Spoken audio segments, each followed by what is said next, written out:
Boa noite você que está assistindo mais esse Policast, o seu podcast semanal de assuntos do cotidiano, assuntos do dia a dia, assuntos variados e de tempo em tempo, a cada programa nós trazemos um convidado para tratar sobre assuntos do nosso cotidiano, do nosso dia a dia. Esse é o seu Policast número 34. Nós estamos nesse dia 28 de outubro, iniciando esse podcast. Já dando boa noite para todos que estão assistindo, todos que estão aqui já na audiência do podcast, todos que estão assistindo pelo Facebook do Policast Oficial. E se você está assistindo esse episódio também pelo Spotify, pelo YouTube, você sinta-se saudado também, pois estamos aqui hoje com um convidado muito especial que você já viu nas nossas redes sociais. Silvio Rafael foi prefeito de Tapes, foi vereador em Tapes, tem uma longa história e nós vamos conversar muito com ele hoje. Mas antes disso, dá o nosso tradicional boa noite para o nosso co-anfitrião Eduardo Bischoff. Boa noite, Eduardo. Boa noite, Diego. Boa noite, Silvio. Boa noite a todo mundo que está com a gente. O nosso podcast semanal, acho que virou mensal dessa vez, né? Nosso semanal fazia algumas semanas que não tinha, né? O pessoal já estava falando, já estava dizendo que eu briguei contigo, que E foi alguma coisa tinha verdade. acontecido. E foi verdade, a gente não queria falar na real, mas agora vamos abrir então. Infelizmente foi o que aconteceu. Fizemos as pazes, estão voltando. Brincadeiras à parte, mês difícil, né, para todo mundo, voou, muito trabalho, né? Mas a gente volta para o nosso projeto, que é o projeto, Silvio, que é de estar em comunicação com a sociedade, em comunicação com as nossas redes, nossos amigos, seja da Barra, seja da região, poder conversar com pessoas ilustres que têm conteúdo para mostrar conosco, conteúdo para criar com a gente. E hoje é um prazer imenso te ter conosco aqui, Silvio, que eu tive o prazer de, enquanto eu era vereador na Barra, tu eras prefeito em Tapes, era o primeiro mandato também do prefeito Jair, saúde para o nosso prefeito, e de estar em comunicação. E que tens aí uma atuação política muito interessante na nossa cidade vizinha, que é a segunda cidade mais bonita da Costa Doce, a primeira é Barra do Ribeiro, né? Enfim, a gente faz uma coisa bem descontraída aqui, mas é um prazer imenso te ter aqui, Silvio. Tu que já foste vereador, fosse prefeito reeleito de Tapes, secretário de saúde, tive o prazer de trabalhar alguns plantões ali em Tapes e conviver contigo também. É um prazer imenso te ter aqui no podcast com a gente. De imediato a gente passa a palavra para ti com a pergunta clássica do podcast de quem é Silvio Rafael para Silvio Rafael. Coisa boa, Eduardo e Diego, eu quero dizer para vocês que hoje é dia do funcionário público. E coisa boa estar falando com dois funcionários públicos, né? Então, porque eu não era desse cenário, né? Às vezes, como vereador, tu tinha uma ideia do processo, aí quando tu pula aquela mesa para o outro lado e senta na cadeira de prefeito, tu começa a conhecer o funcionário público, conhecer aquele cara que tem aptidão para o cargo e que faz isso com amor à camiseta. Então, eu aprendi a ser um admirador do funcionário público, ao contrário do que eu era tempos atrás. Eu era um crítico. Aquele cara que estava fora do processo dizia assim, funcionário público tem estabilidade, essa estabilidade aí, eles têm que ser igual o nosso trabalhador que vai lá e se o patrão não gostar, põe para a rua. Tu imagina que esculhambação seria se nós tivéssemos essa oportunidade, porque eu sou desse partido, o outro de outro partido, daqui a pouco troca a administração, trocariam todos os funcionários e a prefeitura, o Estado, a União ia virar uma bagunça geral porque ninguém ia conhecer o processo. Então eu primeiro começo parabenizando vocês, funcionários públicos, porque aprendi a admirar essa classe. E falando em mim, né, falar da gente é sempre um pouquinho mais difícil, né?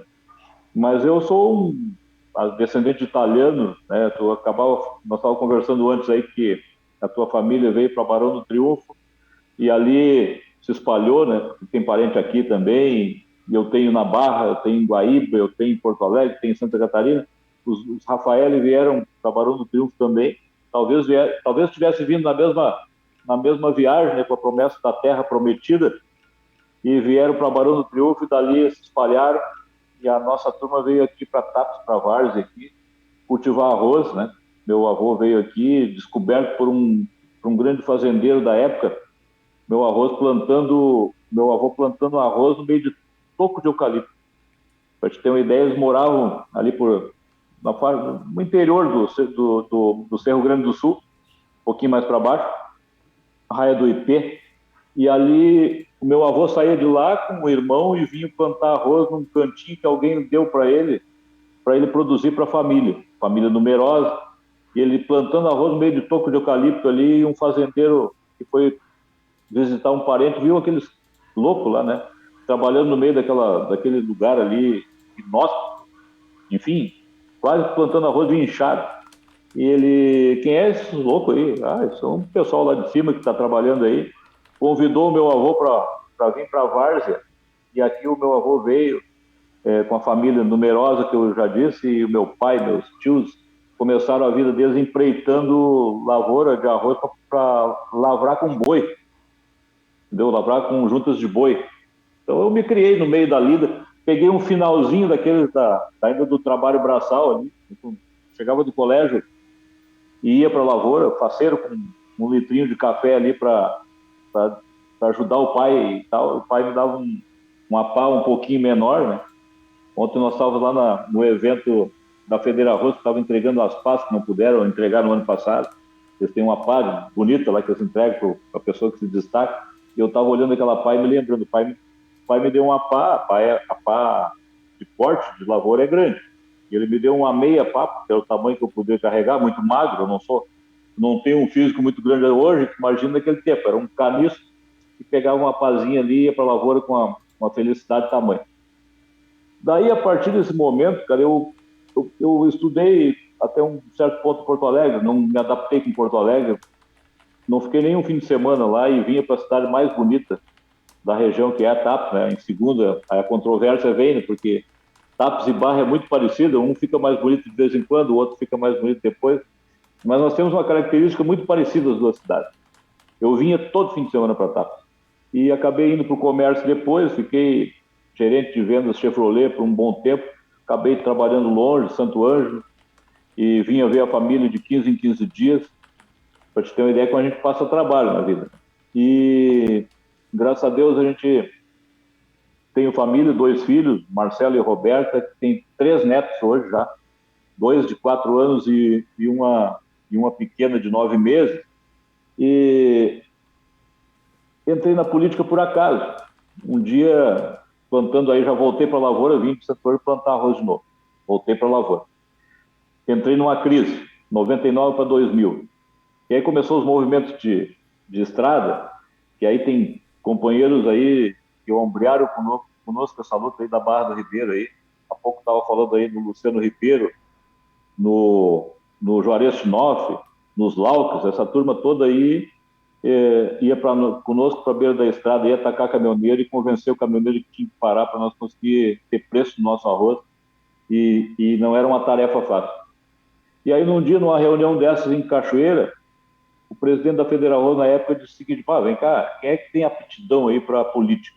Nós precisamos ocupar espaço, nós precisamos colocar essas pessoas que têm um pouquinho dessa aptidão para nos ancorar lá, porque a gente sempre chega num deputado, tem que convencer o deputado o que é uma lavoura, como é que se faz a lavoura, como é que é o custo da lavoura, enfim.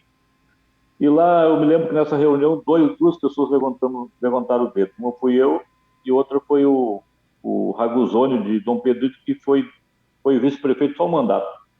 E eu acabei sendo vereador naquele ano de 2008, naquela eleição.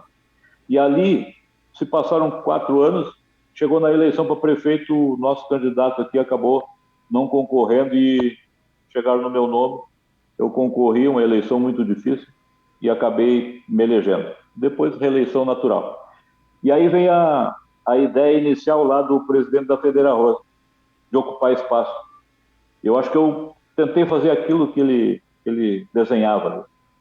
De 2014 até 2020, eu fui presidente da Comissão da Agricultura e Meio Ambiente da FAMURS. Essa comissão, abrindo um parênteses aí, essa comissão trouxe para dentro dos municípios o licenciamento ambiental, aquilo que só a FEPAM fazia.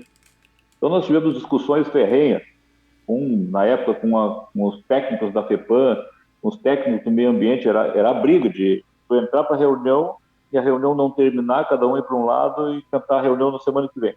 Outra reunião, e assim, até que um dia que clareou as ideias e o licenciamento veio para os municípios. Então, se hoje tu consegue instalar uma empresa dentro de um município, tu consegue licenciar uma lavoura até 50 hectares com mais facilidade, que foi dado por esse serviço dessa comissão e os técnicos da FAMURS.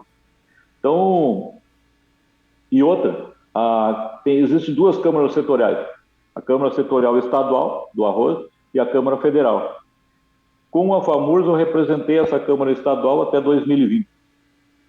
Com a CNM, que é a Confederação Nacional dos Municípios, que é hoje presidida por um ex-prefeito da nossa região, que é o Paulo Zilkowski, de Mariana Pimentel, eu sou até hoje componente dessa comissão aí, dessa Câmara temática, a Câmara que resolve muita coisa do arroz.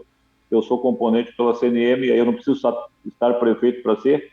Então, eu continuo representando aquilo que o presidente, que é o dono da Guatambu, lá, o Peter, né, ele me fez aquele pedido, eu entrei naquela conversa, me enfiei na política e acabei fazendo aquilo que ele queria de representação daqueles anseios que a gente precisava. Então, ninguém precisa me dizer como é que é, porque eu peguei o resto da pá, o resto da foice, sei o que é tu entrar com a coletadeira, sei o que é a mecanização, e aí quando tu olha para Guaíba, olha para Eldorado, essas indústrias todas aí, naquela época do êxodo rural, nossas famílias migraram para essa região.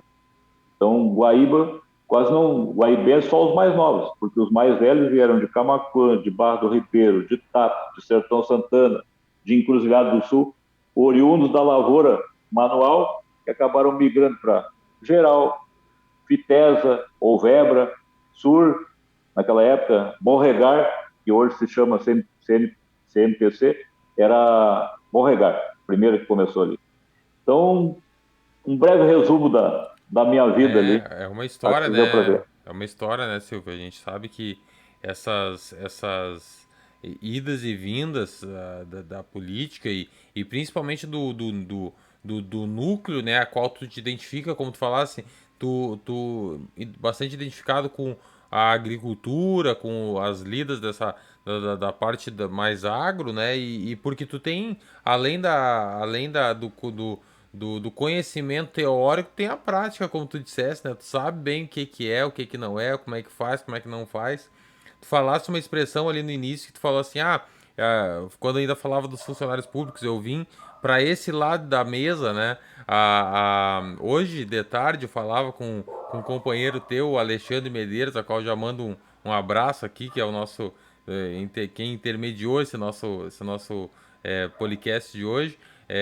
Já é o segundo, né, o Eduardo, que ele nos dá essa moral aí. Mas então um abraço para ele. E nós falava exatamente isso, né? Que o funcionalismo público ele é muito visto e daqui a pouco julgado, mas quando a gente está do outro lado da mesa é que a gente vê como é que realmente é as coisas, como é que realmente funciona, né? E tu falasse bem com relação à agricultura também, quando tu tá. Uma coisa é o agricultor tá lá desculpa, lá no caminhão, na colheitadeira, com a pá, com a enxada, né? E aí ele pensa que se o político quisesse, se a política quisesse, né? Se a prefeitura quisesse, se o governo quisesse, e aí quando tu vai pro outro lado da mesa, tu vê que não é bem assim, que as coisas não acontecem exatamente como a gente quer, né? Como a gente imagina que seja, né? Não existe barbada, né, Diego? Na verdade, eu deixo aqui meu abraço para o Alexandre, o Pedro, que são representantes aí do nosso partido aí na cidade e na prefeitura, colegas do nosso querido Jair, que tomara Deus que logo esteja em casa aqui. O Jair é uma figura, né? O Jair nos cativou porque o Jair, nós viajávamos juntos, né? E brincávamos, né, com ele. O Voltaire, que é colega de vocês aí, que gosta da reportagem, vamos dizer assim, o Voltaire fazia o sombra do Jair. O Jair tem um caminhar diferente, então o Voltaire fazia o sombra e nós filmávamos. Há pouco tinha aquele filme, até queria recuperar para mandar para o Jair e não consigo mais. Não sei onde é que a gente colocou aqui, ó, aquela filmagem, mas muito interessante. Então, nós criamos uma aproximação dos prefeitos de uma maneira tão umbilical, assim, que nós nos conhecíamos por olhar. Nós estávamos numa reunião tal, e que a gente tinha que concordar ou discordar de alguma coisa, às vezes reunião do Estado, às vezes a reunião da própria União, em torno da duplicação da BR, por exemplo, que foi uma das lutas que a gente se uniu até com a Zona Sul, a nossa região Centro-Sul se uniu com a Sul aqui para a gente lutar por isso. Então a gente tinha alguns prefeitos que a gente se conhecia pelo olhar já. Então o Jair é um deles, é uma figura, né? E quero te dizer o seguinte sobre o funcionário público. O funcionário público é como qualquer outra atividade, como um agricultor, né? Então tu tem o excelente, tu tem o bom, tu tem o mais ou menos e tem aquele que não devia estar lá. O funcionalismo público é a mesma coisa, o cara, nós somos seres humanos, né? Alguns se adaptam ao sistema, outros não, às vezes aquilo não é para ele, mas tem muita gente, a grande maioria deles, nasceram para aquilo, nasceram com um amor à camiseta daquilo que estão fazendo. Então eu sou um admirador nato aí do funcionalismo. Perfeito, Silvio. Tu falavas da questão da agricultura e qualquer outro tipo de atividade tomar espaços no meio político, né, para transformar e representar os anseios da categoria, né? E isso me lembrou, eu fui até procurar aqui, que me chamava muita atenção os discursos do Sucella, quando eu era deputado, que ele começava dizendo: gente amiga do Rio Grande do Sul, o agricultor chegou. Começava todos os discursos assim, eu ficava olhando aqui, aí depois, isso quando eu era jovem, na juventude, eu via aquilo, o que esse cara tá falando? Aí depois passa um tempo, a gente começa a entender, né, a biografia e o que traz as pessoas e aonde chegam, exatamente, né? O senador Heinz, por exemplo, galgou caminhos parecidos, né? A gente tem vários deputados com identificação com a causa da agricultura. Mas aí entra num papo que eu tenho certeza que tu quer conversar, né, que eu acho que é importante, que eu sempre considero um grande desafio para a nossa região, né?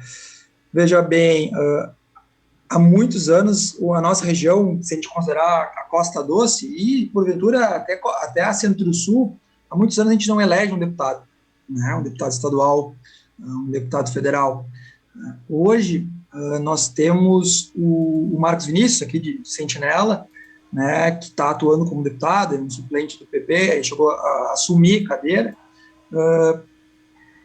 que é uma parceria, um amigo nosso que tem um trabalho importante de outro partido, assim como tu é de um partido diferente do nosso, mas eu prezo muito, e isso, com o passar do tempo, eu começo a ver que tem coisas que são mais importantes, né?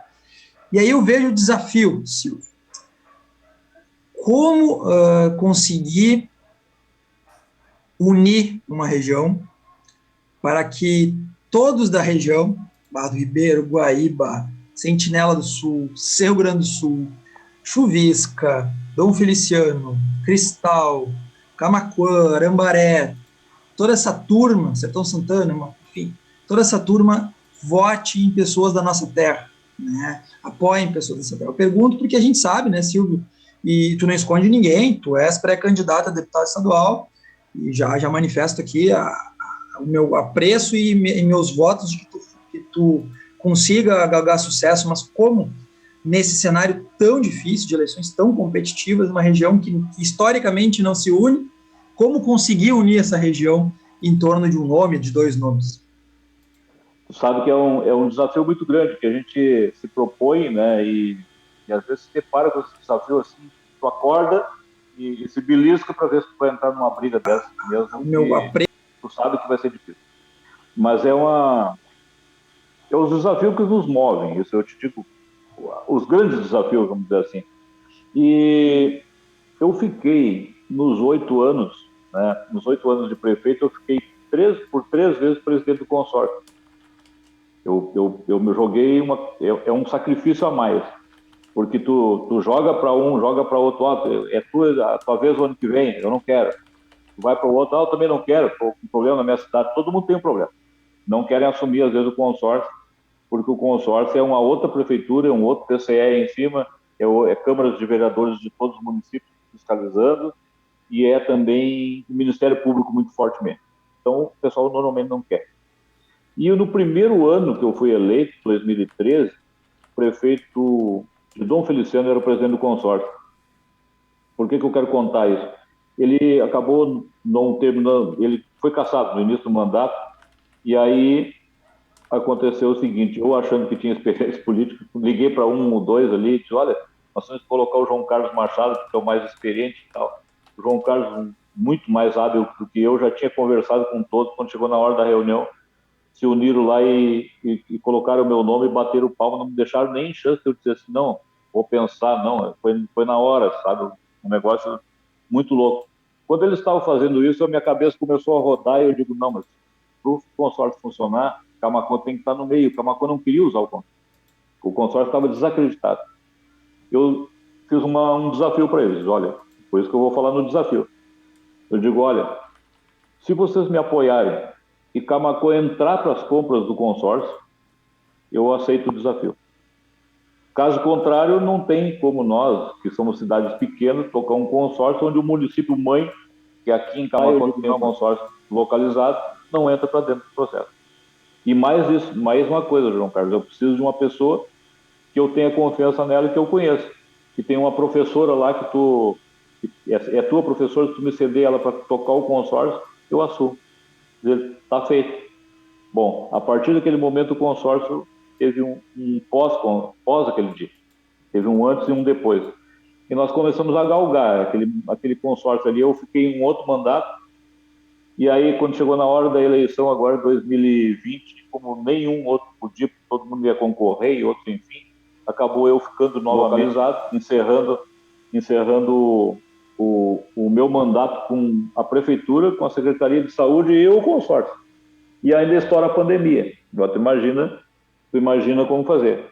E aí veio o grande pulo do gato que eu dei neles, foi o seguinte, todo mundo queria comprar seus EPIs, remédios, pelo consórcio. Digo, não, dessa vez não. Dessa vez cada um vai ter que ter a sua responsabilidade, porque eu sei o que vai acontecer aí agora. Vai vir um grande desafio, porque quando tem oferta e procura, essas empresas organizadas que são, elas vão aumentar o preço de tudo, e aí quem ficar na aspa do torno do consórcio vai responder tudo.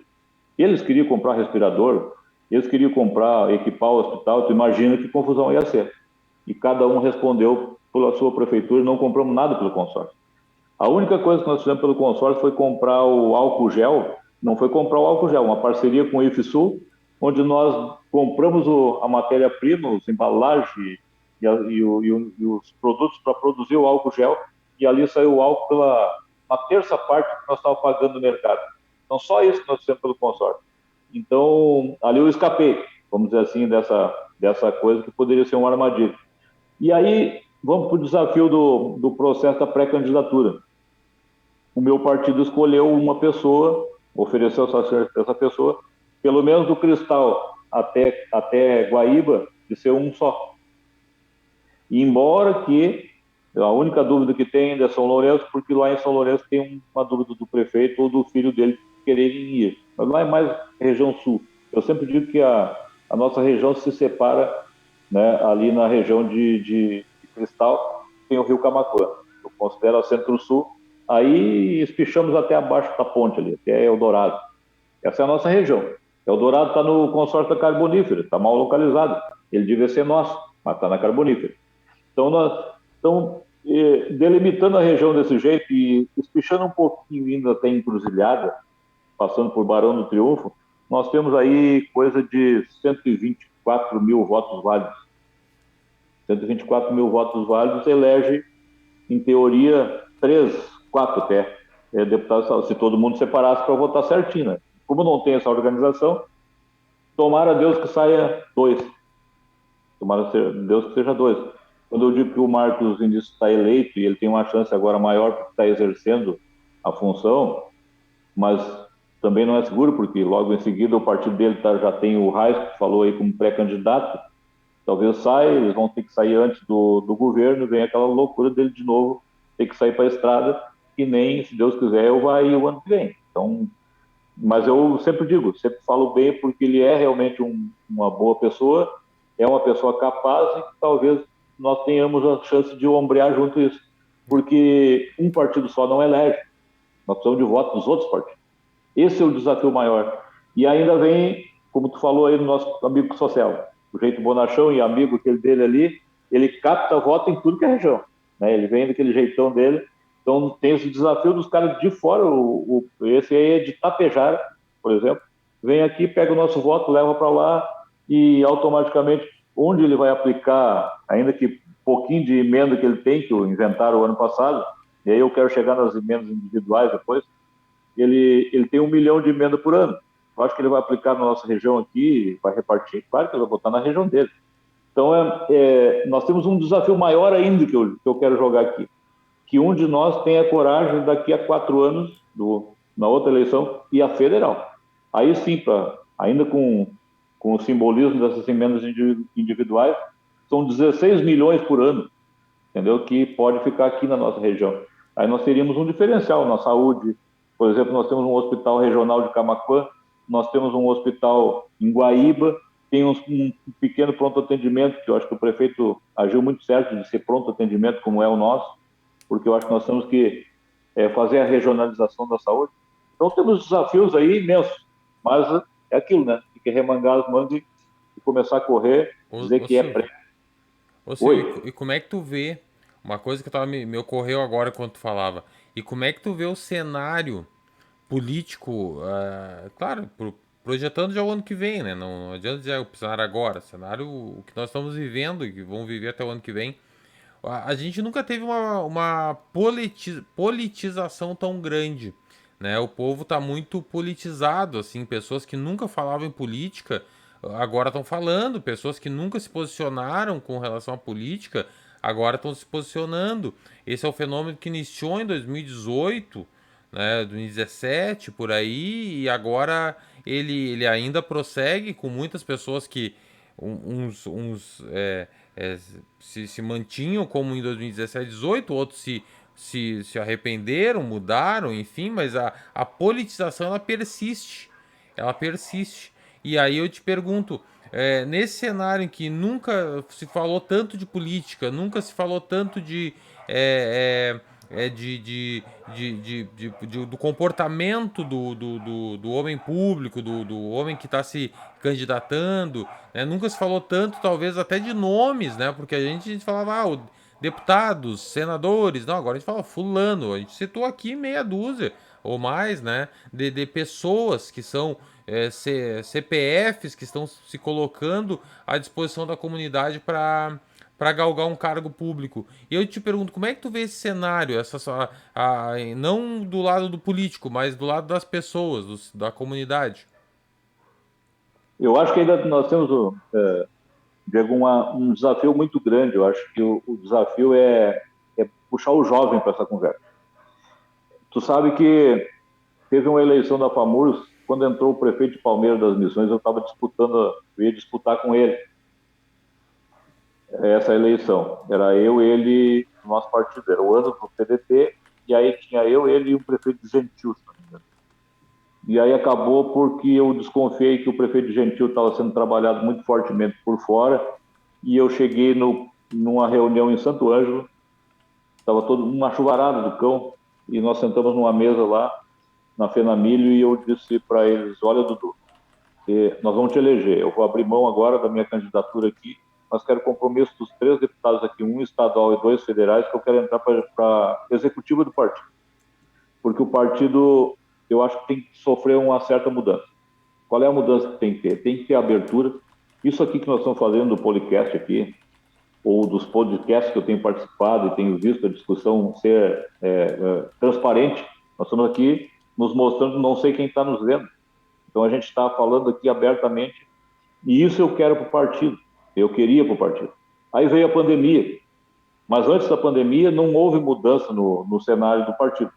Os conservadores ficaram quietos do jeito que estavam, não mexeram no partido, e aí nós continuamos lá, falando em Darcy Ribeiro, em Brizola, em Getúlio Vargas, em João Goulart, e o jovem, esse jovem que está aqui hoje, não sabe quem são, né? Se sabe pouco, e não tem um atrativo para o partido. Eu digo, olha, nós temos que continuar cultuando, né, esses nomes, que foram, e eu considero o Brizola o maior deles todos, e nós temos que continuar cultuando o Brizola, por exemplo, eu cultuo ele muito fortemente, mas nós temos que, com a visão que ele tinha de estar lá na frente, o discurso dele muito mais moderno do que qualquer um outro, é isso, pegar os discursos do Brizola agora e colocar agora, cai como uma luva, parece que ele está aqui respondendo aquilo Roda Viva que eu ouvi esses dias ali, ele respondendo. Está igual. Então, nós temos que começar a tentar despertar no cara de 16 anos, de 15 anos, que começa a despertar política exatamente para nós ver o que está acontecendo na Alemanha agora. Na Alemanha, 35% do parlamento alemão são mulheres. Nós temos dificuldade de convidar mulheres para fazer 30% da parte de candidatos. Imagina só. Lá tem 35% de mulheres eleitas no parlamento. Então nós temos que começar a mudar isso, mudar esse conceito e trazer o jovem, trazer as mulheres para dentro do processo, discutir política. Como é que nós vamos fazer, vamos dizer assim, uma política de concessão de rodovia, por exemplo, que a gente faz aqui. Nós loteamos a rodovia, como foi feito essa nossa aqui, 9 empresas ganharam, várias delas tiveram problema de inadimplência, tiveram os aditivos, não terminaram a obra, aí entra o Exército numa parte porque teve que ser obrigado a pegar porque não ia terminar nunca, outra lá está com problema de Camaquã até Cristal. Quer dizer, se tivesse um jeito de nós fazer diferente, por exemplo, tu abrir uma concorrência pública onde aquela empresa que vai ganhar a concessão para ficar explorando o nosso pedágio, ele que construa a rodovia, ele que faça o investimento do dinheiro sem sair dinheiro público do bolso do Brasil e que nós pudéssemos botar esse dinheiro em educação e saúde, em investimento em tecnologia, em estudo, e deixa a empresa calar. A empresa vai calcular, eu preciso de 30 anos da rodovia para mim fazer a rodovia, a duplicação, e eu preciso de 30 anos para explorar ela, por um custo X. E essa seria a ganhadora do processo. Eu não consigo entender que nós estamos nessa ponta cabeça. Então essas discussões têm que vir à tona. O nosso projeto pedagógico, que nós estamos estudando há anos, aí, nós todos passamos por um colégio, olhando um a nuca do outro, avaliação bimestral, agora não roda ninguém, nós temos a mesma velocidade de aprendizagem de todo mundo sai igual lá na ponta, eu tenho um QI muito mais baixo que vocês, vão me formar igual. Daí nós vamos supor que nós fôssemos advogados, vão sair 3 advogados ali. Se eu sou mais falante que vocês, daqui a pouco eu pego mais clientes do que vocês, que são muito mais capacitados do que eu.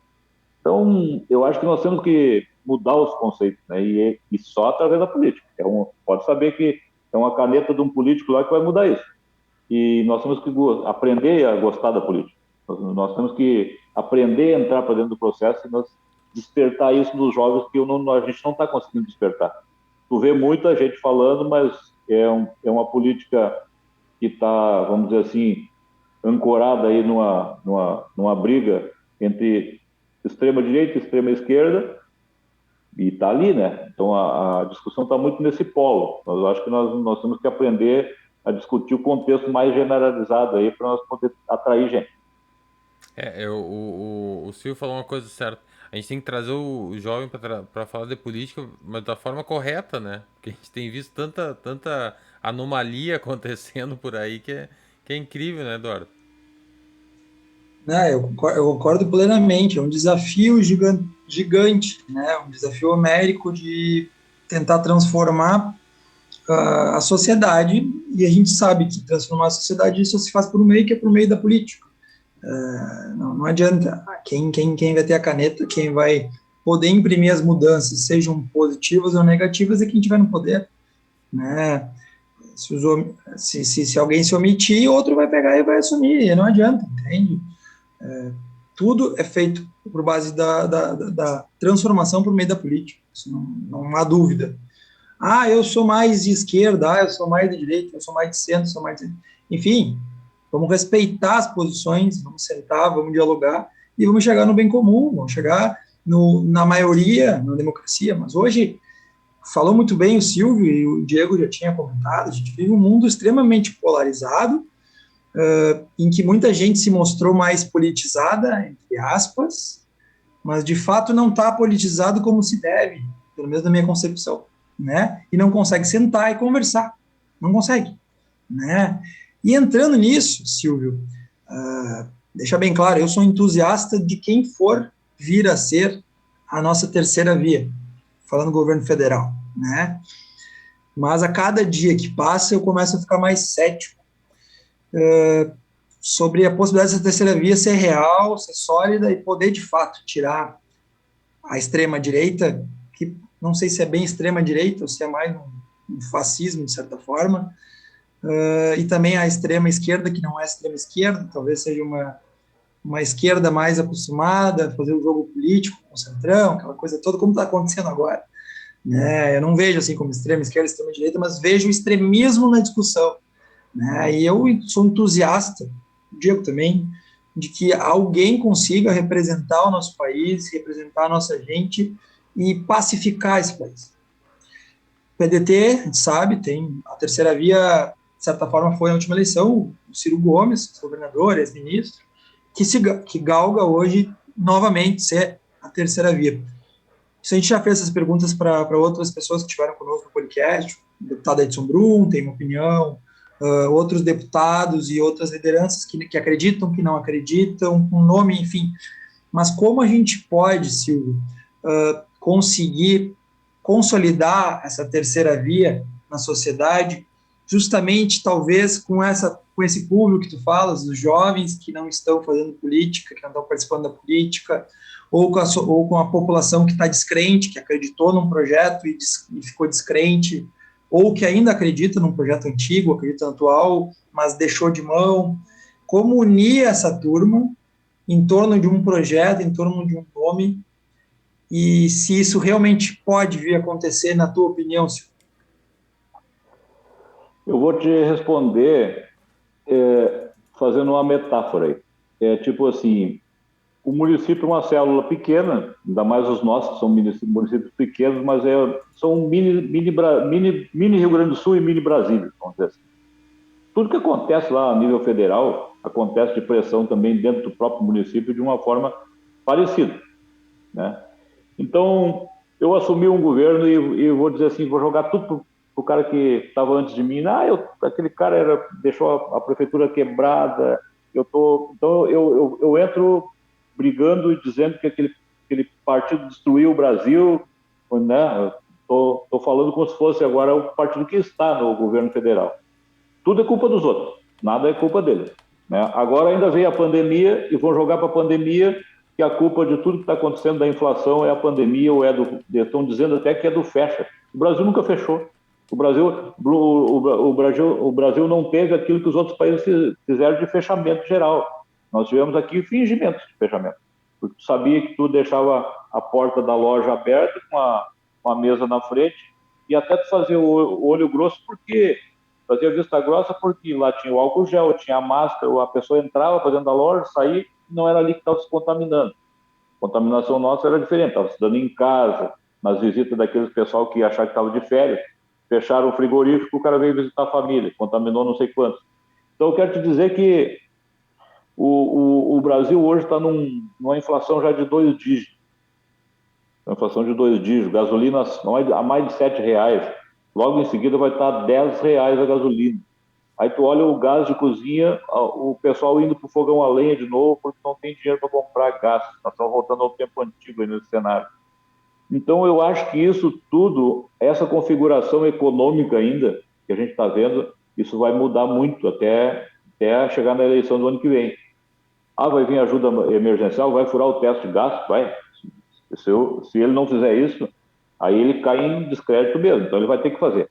O Guedes vai ter que engolir tudo aquilo que ele falava, ele vai ter que furar o teto de gasto, vai fazer, isso não tem volta, porque o próprio povo, esse dinheiro vai circular, vai dar uma certa sensação de circulação de dinheiro, porque um Bolsa Família dava 190, 200 quilos, vai dar o dobro, vai dar 400, né?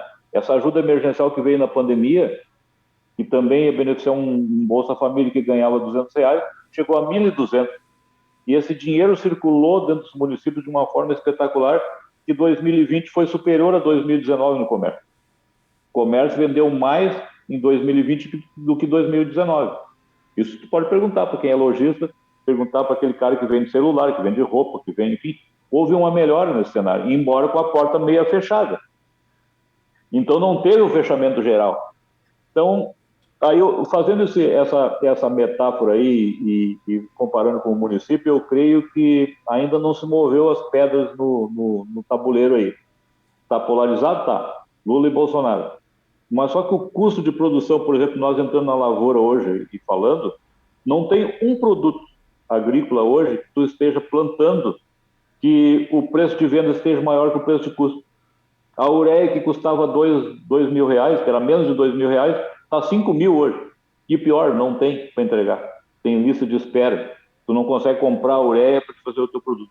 Então tu está despejando um dinheirão na terra hoje e tu está plantando negativamente, sabendo que o custo está maior que o preço de venda, torcendo para que o ano que vem melhore. Ontem eu estava num evento da Federa Arroz, dentro da Parsul, e discutindo exatamente isso. Nós vamos ter que tirar arroz para fora, nós vamos ter que ser exportadores. Se não tirar arroz para fora, o ano que vem nós estamos fritos. Porque está um ano muito parecido com o ano de 2004, que houve aí um endividamento grande, o pessoal investiu e o preço de venda foi menor que o preço de custo. Então, esse contexto eu acho que vai modificar muita coisa. Tem caminhoneiros se mexendo aí para 1º de novembro, já viu? Tá? O Guedes diz para os caminhoneiros assim, sobe o frete. Tudo bem, sobe o frete. Aí há pouco eu estava estudando um negócio aqui de logística, eu tenho que fazer uma apresentação num lugar lá, estava estudando um negócio de logística. Para movimentar 1 tonelada de carga no Brasil, nós gastamos $13. Aí tu vai para os países adiantados, países inteligentes e desenvolvidos, tu gasta no máximo $7. Aí o nosso produto sai daqui e vai competir com os caras lá. Não tem como, né? Por que Barra do Ribeiro é parecido com Tapes? Nós tínhamos engenho na beira d'água e nós éramos exportador naquela época. Barra do Ribeiro, Tapes, tinha grandes indústrias, Tapes Arroz aqui, pegava arroz da Barra do Ribeiro, de mostarda, industrializava e saía a exportação. Tapes chegou a ser o município mais exportador na época de 37, 38. Eu queria ter nascido naquela época, queria ter sido prefeito naquela época. Foi o município maior exportador do estado do Rio Grande do Sul. Para te ter uma ideia, nós tínhamos um clube aqui na cidade, famoso, que descia a orquestra de avião aqui na nossa região para vir tocar nos bailes do clube daquela época, porque nós éramos ricos. Então, traçando esse cenário, eu acho que as pedras vão se mexer. E talvez aquele sonho ali desse pessoal de terceira linha, né, de terceira via, vamos dizer assim, onde tem o Ciro, onde tem o próprio Leite, o Dória. O Dória e o Leite vão disputar internamente. Um dos dois vai sair. O Mandetta no MDB, entendeu? Tem pessoas qualificadas que podem fazer se conseguirem sentar na tábua redonda aí e escolher um ministério e alguém para disputar e que agregue ali, até inclusive o Centrão, viu? Porque o Centrão não bota para perder. O Centrão, ele pode estar agora momentaneamente com o presidente, mas se vier um descrédito do presidente muito forte, pode saber que eles correm para o outro lado. Eles correm para o lado que vai ganhar. Então, escuta bem o que eu estou te dizendo. Ainda acho que não está definida essa coisa aí. Se sentarem e tiverem inteligência, pode sair uma terceira via. Por enquanto está polarizado. E essa polarização é o seguinte, é o mesmo do mesmo.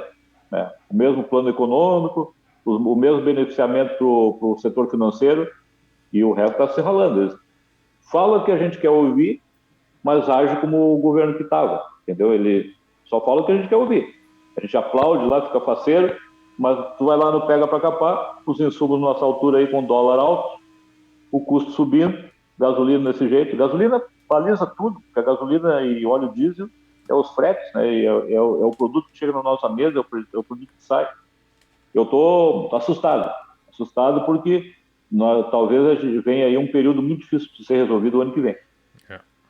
Eu gostei da expressão que o Silvio usou, o Centrão não bota pra perder. E é verdade. Se for para pensar, né? Não bota pra perder.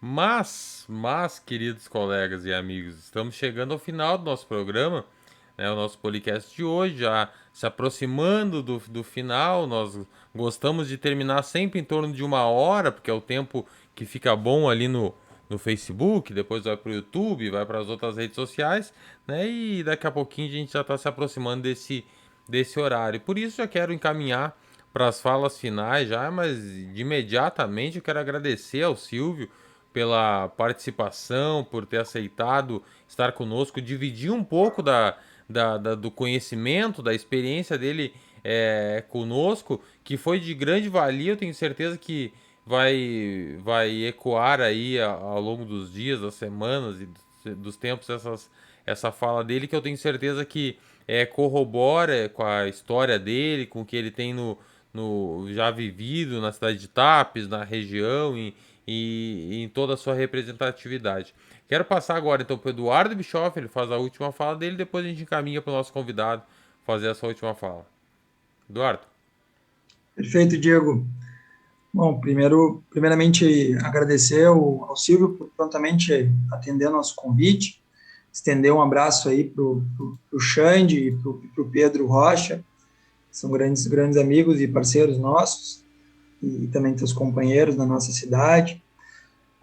Agradecer, foi um momento muito profícuo, de muita conversa, a cabeça vai longe, né? A gente começa... Fico, de certa forma, preocupado. Eu já tinha ouvido algumas pessoas que pensam que realmente o ano que vem vai ser pior que esse ano, mas esse ano foi tão difícil, está sendo tão difícil, né? Poxa, R$300 para encher um tanque de gasolina, né? Tá pesado, imagina para quem está desempregado, para quem está na autonomia e depende disso para trabalhar, né? Essa retomada está sendo muito difícil e vai continuar sendo muito difícil, ao que parece, infelizmente, mas a gente vai estar na luta, né, Silvio? E por isso eu te parabenizo aí pelos teus posicionamentos, por a tua disponibilidade e te dou os parabéns por estar se colocando à disposição, né, da comunidade da nossa região, desejando muito sucesso aí pela frente. Sabemos que pé na estrada, sola de sapato, isso aí faz a diferença nos processos eleitorais. Muito boa sorte para ti, muito boa sorte para teus companheiros e que seja um ano de 2022 melhor, que a gente seja um pouquinho mais otimista aí, para a nossa cidade, para a nossa região e para todos nós. Muito obrigado, Silvio, muito obrigado a todos que estavam conosco, foi um prazer imenso.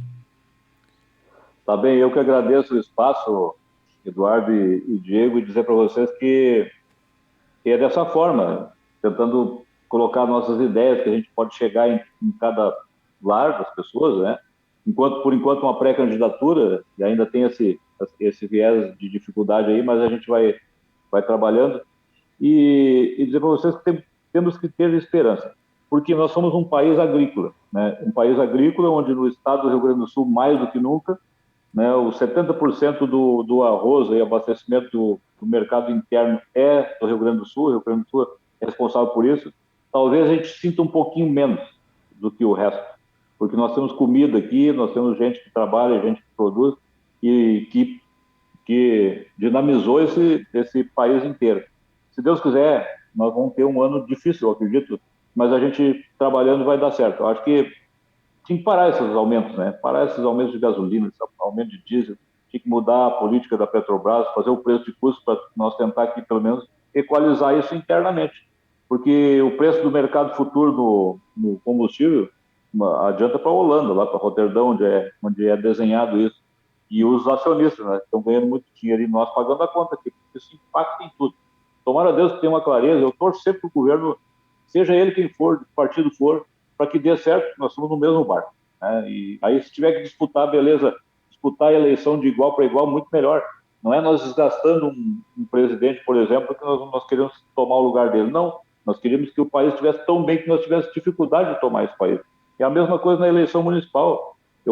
Passou o meu tempo, estou torcendo pelo prefeito que está aqui, para que ele, daqui a 4 anos, se nós não tiver que disputar com ele de novo, com o nosso partido para disputar, beleza. Se nós tiver dificuldade, é sinal que nós estamos crescendo. Então, eu desejo sorte para nós todos, né? Dizer que estamos aqui torcendo para que tudo dê certo. E muito obrigado por esse espaço precioso de vocês e o tempo de vocês, né? Eu sei que vocês estão ali na labuta, principalmente na saúde, né? E na prefeitura direto. Eu já estou mais no descanso agora, eu estou limpando um pouquinho a cabeça, escrevendo bastante, lendo bastante, aprendendo bastante, fazendo alguns trabalhos de freelancer aqui na assessoria, porque a gente não pode guardar isso que a gente conseguiu, porque um dia vocês vão passar, se Deus quiser, vocês vão passar por onde eu passei. 8 anos de prefeito te catalisa tanto conhecimento bom e ruim que tu acaba tendo uma experiência única. Eu digo, todo mundo tinha que ser prefeito, se a gente pudesse, para a gente conhecer a grande dificuldade de satisfazer assim, uma comunidade, um problema simples que parece que vai resolver e não consegue, e daqui a pouco um difícil que consegue resolver. É um troço muito maluco, assim. Mas é uma experiência única que tu não pode guardar para ti, tu tem que compartilhar e eu vou tentar fazer isso.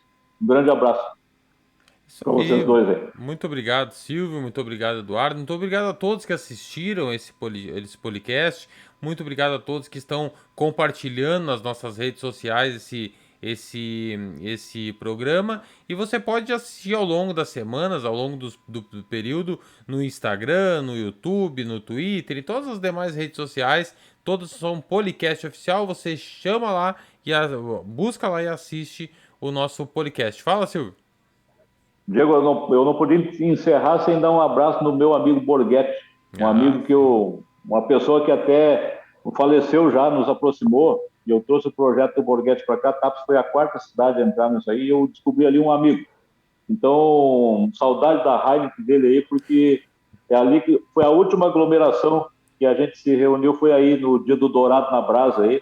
Eu fiquei o dia inteiro com ele lá, com os amigos dele, então foi uma coisa muito gostosa. Foi bem no início da pandemia, nós estávamos meio com medo, não sabia como é que ia ser aquilo, achava que passava em 60 dias, mas eu quero transmitir um abraço para ele e para a família aí, que são grandes amigos e são representantes da nossa região. é verdade, Borghetti já esteve aqui conosco, já participou aqui do podcast, foi um grande programa, né, Eduardo? Mas então, muito obrigado a todos que assistiram, nós vamos encerrar por hoje. Um grande abraço, até o próximo programa, tchau! Tchau, tchau, valeu.